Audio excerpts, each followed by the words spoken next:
स्वागत है आपका पाठशाला में। आज हम कंप्लीट करेंगे चेंज इन स्टेट और लेटेंट हीट कैपेसिटी को कम्प्लीटली। ठीक है, तो पहले बात, स्टेट क्या होता है? जैसे आपने पढ़ के रखा है ऑलरेडी, 3 स्टेट होते हैं। एक होता है लिक्विड, और एक होता है आपका सॉलिड, और एक होता है गैस। डन। तो ये 3 स्टेट होते हैं मेजरली। अब होता क्या है ज़रा समझूँ। मैंने इसका एक एक्सपेरिमेंटल वीडियो भी बनाया था, वो भी मैं आई बटन में डाल दूंगा, आप चाहे तो उसको भी देख लो, तो आपको लेटेंट हीट एकदम क्लियर हो जाएगा क्योंकि है मतलब वो चीज़ क्या है। तो अब देखो, जब इसको बात करेंगे कि चेंज इन स्टेट में होता क्या है, तो देखो जब कोई चीज़ सॉलिड होता है ना, तो उसके एटम्स क्या होते हैं? बहुत ही नज़दीक में होते हैं। ये तो हमें समझ आता है, इसके एटम्स बहुत ही नज़दीक में रहेंगे। अब जब कोई चीज़ लिक्विड होता है तो इसका एटम के बीच का डिस्टेंस क्या होता है? थोड़ा सा बढ़ जाता है। ये तो हमें समझ आता है, थोड़ा सा बढ़ जाएगा। वही जब कोई चीज़ गैस बन जाता है तब इनके बीच का डिस्टेंस क्या होता है एटम का? और ज़्यादा बढ़ जाता है। डन है। अभी अगर कोई चीज़ के बीच में इस तरह डिस्टेंस है, बहुत ही नज़दीक है, तो आप क्या बोल दोगे? भाई ये सॉलिड है। अगर थोड़ा ज़्यादा है तो आप बोलोगे ये लिक्विड में है। अगर थोड़ा और भी बहुत ज़्यादा है तो आप बोल दो कि भाई ये गैस स्टेट में। अब ये जो सारे स्टेट है ना, इनमें चेंजेस कैसे होता है हमें वही पढ़ना है यहाँ पे। डन। तो मैंने आपका रिकैप के लिए लिख के रखा है कि यहाँ पे मतलब देखो यार, हम यहाँ पे मेनली डिस्कस करेंगे मेल्टिंग और एवोपोरेशन की। डन है। बाकी सारी चीज़ों को हम डिस्कस नहीं करेंगे। अगर सॉलिड से लिक्विड बनता है, जो मैंने रेड कलर से लिखा है वो होता है मेल्टिंग। अगर लिक्विड से गैस बनता है, रेड से लिखा है, वो है एवोपोरेशन। अगर गैस से सॉलिड बनता है तो वो होता है डिपोजिशन। उसका उल्टा, अगर लिक्विड टू सॉलिड बने, जैसे वाटर टू आइस तो फ्रीजिंग, सॉलिड टू गैस बन जाए तो सब्लिमेशन, गैस टू लिक्विड बन जाए तो कंडेंसेशन। हम यहाँ पे बेसिकली डील करेंगे मेल्टिंग और एवोपोरेशन को लेके। आओ अब शुरू करते हैं। अब जब आपके पास सॉलिड था, आपने जब इसको हीट किया, डन, तो अब देखो हीट किया। अभी पहले इसका टेम्परेचर था -2 डिग्री सेल्सियस। आपने हीट करना शुरू हुआ, फिर आ जाएगा -1 डिग्री सेल्सियस, फिर आ जाएगा 0 डिग्री सेल्सियस। इसके बाद क्या होगा? जैसे ही 0 बन गया तो अभी कहाँ पे रुका है? आइस और वाटर के बीच में रुक गया ना। जब ये आइस टू वाटर कन्वर्ट हो रहा होता है ना, तो ये अपना टेम्परेचर इंक्रीज़ नहीं करेगा। अभी टेम्परेचर इंक्रीज़ नहीं करेगा। अभी वो क्या करेगा? अपने जो इंटरमोलिकुलर डिस्टेंस होते हैं ना, अपने जो इंटरमोलिकुलर डिस्टेंस है उसको बढ़ाने में लगाएगा हीट को। अभी जो हम इसको हीट सप्लाई कर रहे हैं ना, उसको किस में यूज़ करेगा? इस इंटरमोलिकुलर डिस्टेंस को बढ़ाने में। और हम बेसिकली हीट मेजर को कैसे पता करते हैं? थर्मोमीटर डाल के ना। लेकिन यहाँ पे क्या होता है, जब ये सॉलिड लिक्विड में बन रहा होता है तो इसका जो टेम्परेचर होता है ना, इसका जो देखो, अभी ये सॉलिड आपका आइस लिक्विड में कन्वर्ट हो रहा है, तो पानी का जो टेम्परेचर होगा चेंज नहीं होगा, 0 डिग्री सेल्सियस कॉन्स्टेंट मेंटेन होता रहेगा। मतलब जब प्रोसेस शुरू हुआ तब भी 0 डिग्री सेल्सियस था, और जब ये प्रोसेस चल रहा है तब भी 0 डिग्री मेंटेन करते रहेगा। क्यों? क्योंकि यहाँ पे वो सॉलिड टू आइस में कन्वर्ट हो रहा है। डन। तो यहाँ पे कन्वर्ट हो रहा है, लेकिन हीट तो वो कंटिन्यूस कंज्यूम कर रहा है ना, लेकिन वो कंज्यूम करके क्या कर रहा है? अपने इंटरमोलिकुलर जो स्पेसेस है ना, इसको इंक्रीज कर रहा है, अपना फेस को चेंज कर रहा है। डन। अपने स्टेट को चेंज कर रहा है या फिर अपने फेस को चेंज कर रहा है। डन। लेकिन उस टाइम भी हीट कंज्यूम होता है। वो जो हीट है वो हमें थर्मोमीटर में इंक्रीज होते हुए नहीं दिखता है, उसी को हम बोलते हैं लेटेंट हीट। क्या हमें यहाँ तक आइडिया मिला? So the amount of heat absorb by the material during its change in state is known as latent heat. Done. तो अगर मैं बोलूँ तो यहाँ पे लिख लेते हैं, तो लेटेंट हीट क्या हो गया? यहाँ पे लिख लेते हैं, लेटेंट हीट क्या हो गया? Amount of heat absorbed bye a material, amount of heat absorbed by a material to change its state from one to another। आया समझ में? by maintaining constant temperature। Idea हमें क्लियर हो गया? तो यहाँ पे क्या बोल रहा है? जब अपना एग्जाम्पल के तौर पे लिख लेते, चलो, जब आइस कन्वर्ट होता है ना, व्हेन आइस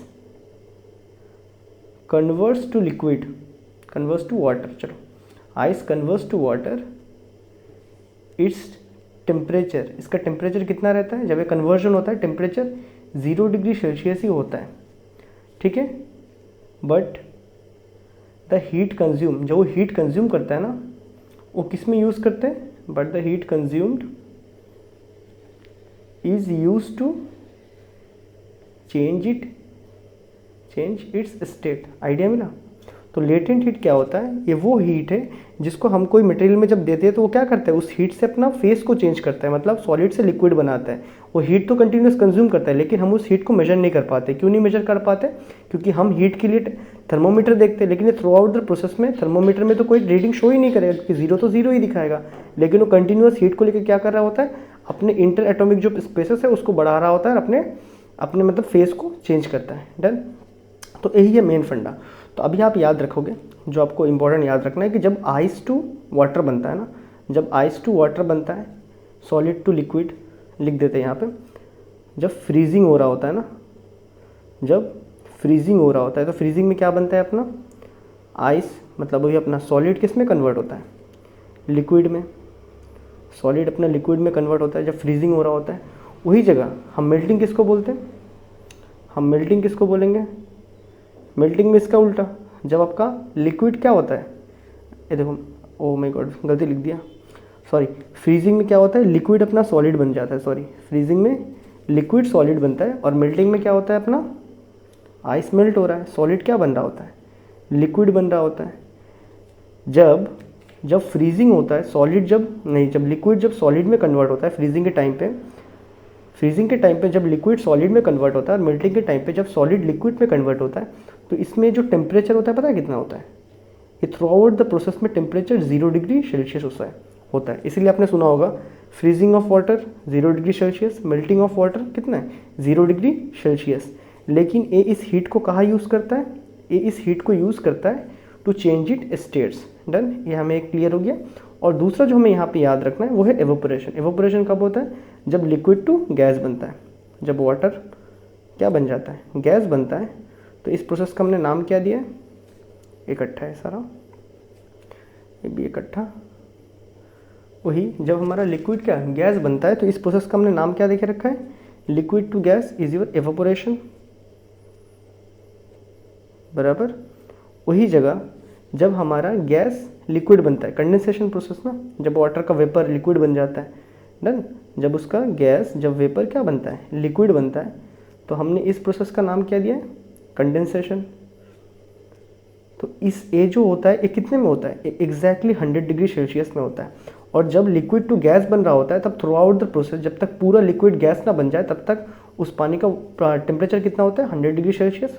उसी तरह जब गैस लिक्विड बन रहा होता है, थ्रू आउट द प्रोसेस में, जब तक सारा गैस का मॉलिक्यूल लिक्विड ना बन जाए, सारा वेपर लिक्विड ना बन जाए, तब तक उसका टेम्परेचर कितना होता है, 100 डिग्री सेल्सियस। तब अगर हम लोग थर्मोमीटर डालेंगे तो हमें कोई हीट मतलब बढ़ता हुआ घटता हुआ नहीं दिखेगा, लेकिन वो हीट कंटिन्यूअस या तो एब्जॉर्ब होता है, नहीं तो रिलीज होता है। डन? लेकिन अगर वो हीट एब्जॉर्ब हो रहा है, देखो इस केस में अगर लिक्विड टू गैस बन रहा है ना, तो ये जो हीट एब्जॉर्ब कर रहे हैं वो किस काम में यूज़ होगा, इंटरमोलिकुलर फोर्स, मतलब इंटरमोलिकुलर डिस्टेंस को बढ़ाने में, मतलब अपना फेस चेंज करने में। उसी तरह जब गैस टू लिक्विड बनेगा तो एनर्जी कंटिन्यूअस रिलीज कर रहा है, हीट एनर्जी, लेकिन टेम्परेचर डाउन नहीं होगा। क्यों? क्योंकि उस टाइम में उस एनर्जी को रिलीज करके वो अपने इंटरमोलिकुलर स्पेस को डिक्रीज कर रहा होता है। क्या हमें यहाँ तक बातें समझ आया? तो चेंज इन स्टेट में एनसीईआरटी बुक में यही दो चीज़ें मेन दिया गया है, जो हमें वाटर को बेस करके बताया है कि वाटर का फ्रीजिंग पॉइंट भी कितना होता है 0 डिग्री सेल्सियस, और उसका मेल्टिंग पॉइंट भी कितना होता है 0 डिग्री सेल्सियस। उसी तरह एवोपोरेशन पॉइंट भी 100 डिग्री सेल्सियस, और अपना कंडेंसेशन पॉइंट भी 100 डिग्री सेल्सियस होता है। तो ये होता है चेंज इन स्टेट के ऊपर पूरा फंडा। अब हमें लेटेंट हीट के बारे में पता चल गया कि ये क्या होता है, अमाउंट ऑफ हीट जो हम सप्लाई करते हैं कोई भी एक मटेरियल के स्टेट को चेंज करने के लिए।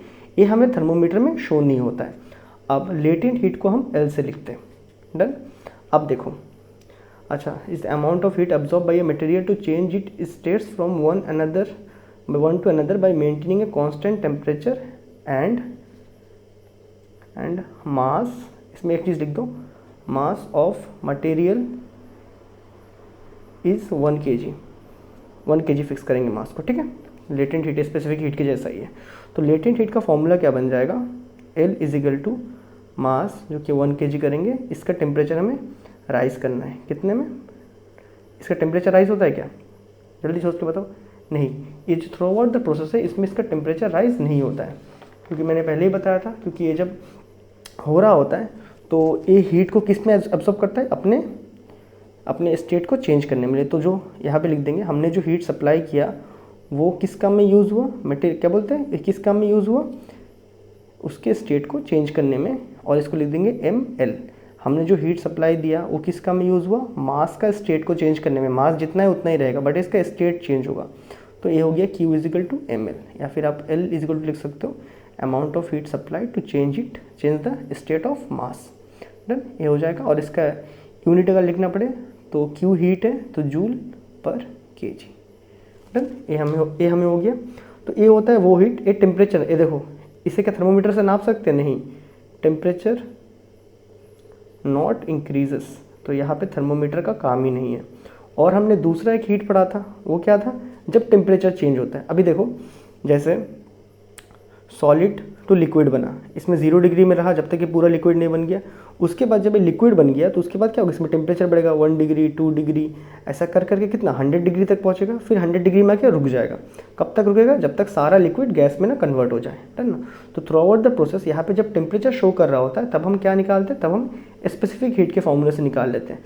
तो तब हमारा जब हम लोग का टेम्परेचर शो होता है ना, when temperature change is visible, जब टेम्परेचर चेंज हमारा विजिबल होता है तब हम कौन सा फॉर्मूला यूज़ करते हैं हीट के लिए, ए वाला, amount of heat is supplied is use to m specific heat delta T. तो मैंने बताया था ना, amount of heat supplied is use to increase the temperature of 1 kg mass by 1 degree Celsius. और यहाँ पे कांस्टेंट को स्मॉल एस लिखा था, और ये स्मॉल एस क्या है आपका, स्पेसिफिक हीट कैपेसिटी। हमें चीज़ें याद आ गई, बहुत बढ़िया। तो यहाँ पे 2 ही फॉर्मूला है। अगर स्टेट का चेंज हो रहा है, आपको टेम्परेचर विजिबल नहीं दिख रहा है, तब आप कौन सा फॉर्मूला निकालोगे हीट सप्लाइड के लिए, m इंटू एल। एल क्या है यहाँ पे, लेटेंट हीट कैपेसिटी है। वही जब आपको दिख रहा होगा कि हाँ भाई जो टेम्परेचर स्केल है उसमें टेम्परेचर विजिबल हो रहा है, मतलब चेंज दिख रहा है हमें, तब उसमें जो हीट कंज्यूम होगा उसके लिए हम कौन सा फॉर्मूला यूज़ करेंगे, Q is equal to MS delta T। तो यहाँ तक आपको आई थिंक समझ आ गया होगा। तो मैं मिलता हूँ आपसे अगली वीडियो में, तब तक के लिए गुड बाय।